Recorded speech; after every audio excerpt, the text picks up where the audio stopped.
when we're just doing something for free, as soon as we have a version of it, we just kind of have to move on from it because that's the version we could fit in. When you are going to promote something with the intention to actually, in some way, I know monetize is a gross word, sell something, sell a song, sell a game, sell a video course, sell a service of some kind, you put a ton more iteration into it because now there's a much higher filter for, I got to not turn people away, right? I got to make sure that this actually meets some sort of quality bar. Even my most recent video, which, as I'll talk about in a minute, there's still things, I think this quality is already better today than the previous video was. But that video was already a product of, I think, 9 or so iterations, previous takes I had done, that each time I was like, okay, well, the background has got the wrong energy to it. My outfit's got the wrong energy to it.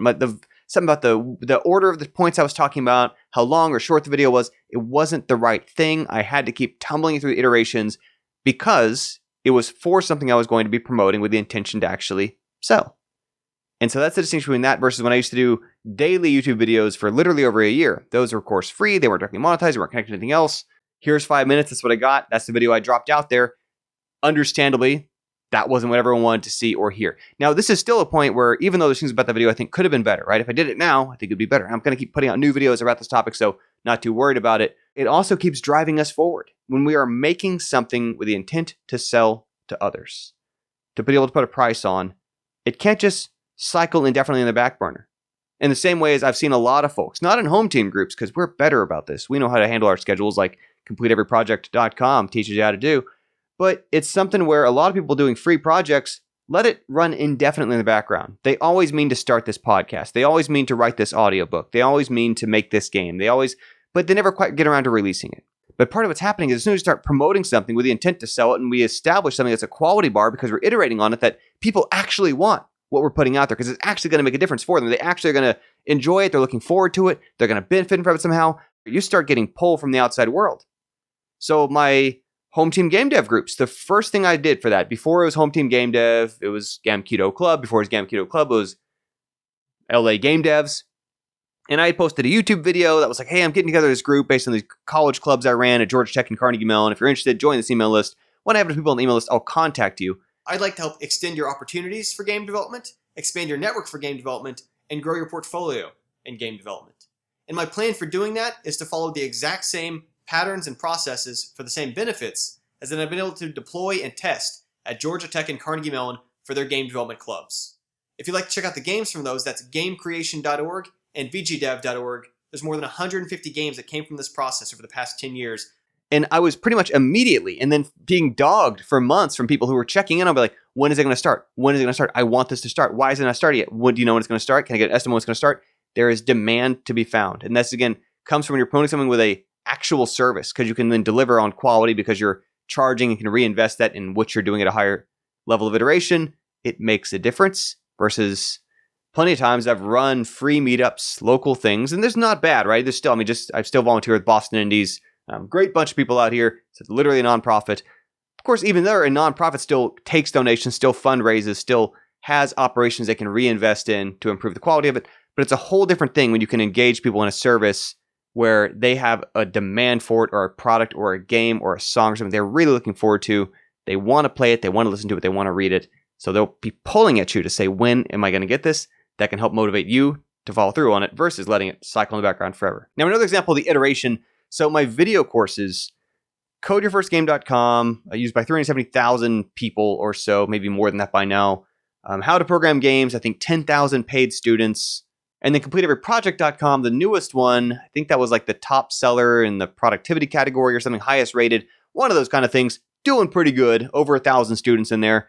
And these are each cases where they reflect a ton of extra iteration that when I just do free content, when I just dump a bunch of videos years ago on YouTube, could not have handled that kind of quality bar. So for example, CodeYourFirstGame.com, the way that material was developed was I workshopped one-on-one with dozens of people over Skype, giving paid lessons in how to program games, took the material I was teaching there, turned it into a textbook, 550-page textbook with 6 game examples, kept teaching from that for new clients to then figure out what were the questions they were asking. So in my video course, I could surface answers to those questions as they arise. And people think it's like I'm reading their mind. How does he know it's what they're asking?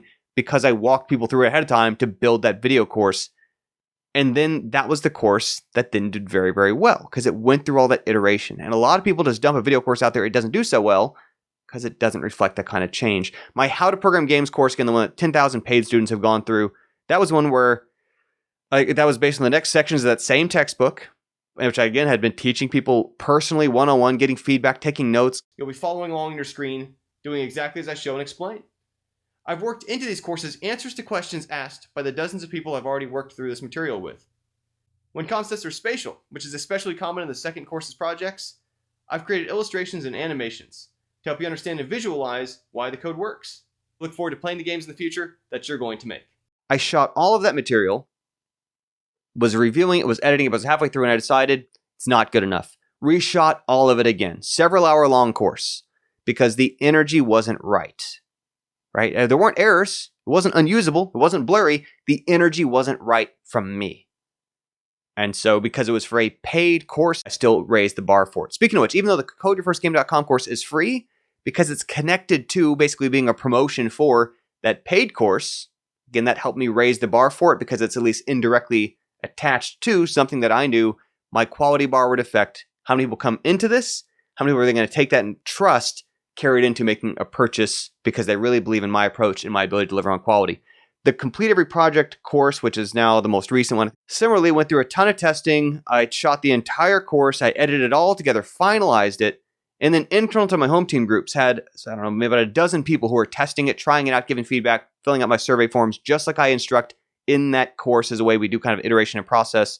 And then once again, reshot 100% of it, restructured it, rearranged it, added a whole different section, moved a section around in terms of the order, changed a bunch of stuff based on building it, getting feedback, acting on that feedback, iterating on it.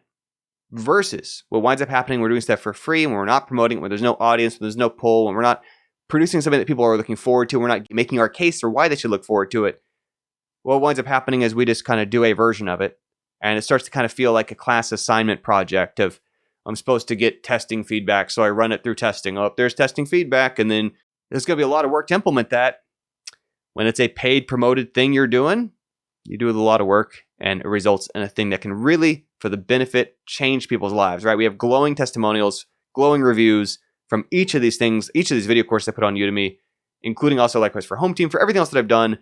When it's a paid thing you can promote, you can take it to a much higher level than what you can do for free. Many years ago, I actually helped run one of the game development subreddits, and by now it's under new management. It's not my problem anymore. But when I first found it, it had just a handful of posts about a single game. It was under 200 users who were all inactive. It had been dormant for a while. I contacted the mods and I was like, hey, could I help try to grow this into something more substantial about game development?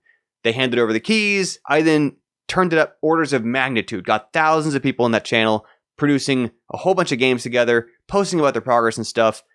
And at the same time was realizing that to really be able to deliver on the results at a quality that's worth delivering, where I can look out for, are people getting the help that they need?